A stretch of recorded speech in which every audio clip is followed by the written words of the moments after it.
नमस्कार बंधू आणि भगिनींनो, आम्ही LIC एजंट म्हणून काम करतो. कितीतरी वेगळे वेगळे अनुभव येत असतात. असाच एक अनुभव अहमदाबादमध्ये जे विमान क्रॅश झालं, त्यातल्या आम्ही 15 वैमानिकांना आणि एअर होस्टेसना मिळून पत्र लिहिली. त्यातल्या एक जणाला मला भेटण्याची संधी मिळाली. डिटेल चौकशी केल्यानंतर कळालं की ती जी एअर होस्टेस होती तिची एकही पॉलिसी नव्हती आणि जे गव्हर्नमेंट देणार आहे त्यांना पैसे ते नंतर देईल. पण ज्या वेळेस माणूस जातो त्यावेळेस जो 20 वर्षाचा इन्कम असतो त्याचा जो कमवतो तोच डिस्ट्रॉय होतो. आज तिच्या वडिलांचं एवढं वय असतानाही त्यांना कामावर जावं लागलं.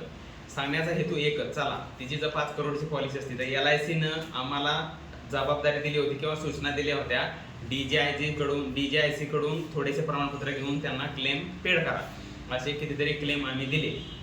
चुकून जर तिची पॉलिसी असते आणि 5 करोड पेन्शन प्लॅनमध्ये टाकले असते तर तिचे आई वडिलांना हयातभर पेन्शन मिळाली असते आणि मूळ रक्कम तिच्या वारसाला मिळाली असते. आम्ही LIC एजंट म्हणून काम करताना कितीतरी वेळा आम्ही फोन करतो तुम्हाला आणि सेवा करायची संधी मागतो. कितीतरी वेळा अवॉइड होतं. कितीतरी फॅमिली प्रोटेक्शन, पेन्शन अशा इतर स्कीम आहेत, ते समजून सांगायची तुम्ही संधी आम्हाला द्यावी.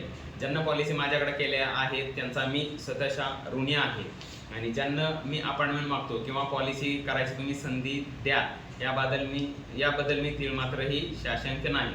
त्यामुळं तुम्ही LIC एजंटांना वेळ द्यावा, त्यांच्याकडून प्लॅन समजून घ्यावेत, तुम्हाला वाटलं तर करावेत, नाही तर एखादी गोष्ट माहीत झालेली आपल्याला कुठेही वाया जात नाही. धन्यवाद.